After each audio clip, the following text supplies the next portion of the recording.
വേദനയായി വയനാട്. നമ്മുടെ സഹോദരങ്ങളെ കരകയറ്റാൻ നമുക്കൊന്നിച്ച് കൈകോർക്കാം. കേരളത്തിൻ്റെ ഉള്ളം പൊട്ടിയ വയനാട്ടിലെ ഉരുൾപൊട്ടൽ. ഒരു രാത്രി ഇരുട്ടി വെളുത്തപ്പോൾ ചെളിയിൽ പുതഞ്ഞുപോയ നൂറുകണക്കിന് സ്വപ്നങ്ങൾ.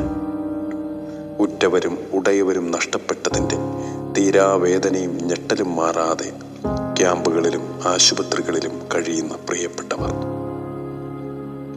മനുഷ്യ മനസാക്ഷിയെ തകർത്ത് അകാലത്തിൽ കവർന്നെടുത്ത നൂറുകണക്കിന് ജീവനുകൾക്കൊപ്പം 2023 XLBBS പങ്കെടുത്ത മുണ്ടകയിലെ പല പിഞ്ചോമനകളും നമുക്കിന്ന് നഷ്ടമായിരിക്കുന്നു.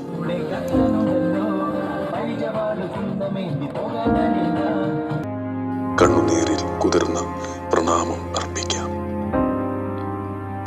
ഒരായുസ്സിലെ സമ്പാദ്യം മുഴുവൻ നഷ്ടപ്പെട്ട് പതറി നിൽക്കുന്ന നമ്മുടെ സഹോദരങ്ങൾക്ക് പ്രതീക്ഷയുടെ സഹായഹസ്തം പ്രാർത്ഥനയോടെ നമുക്ക് നീട്ടാം.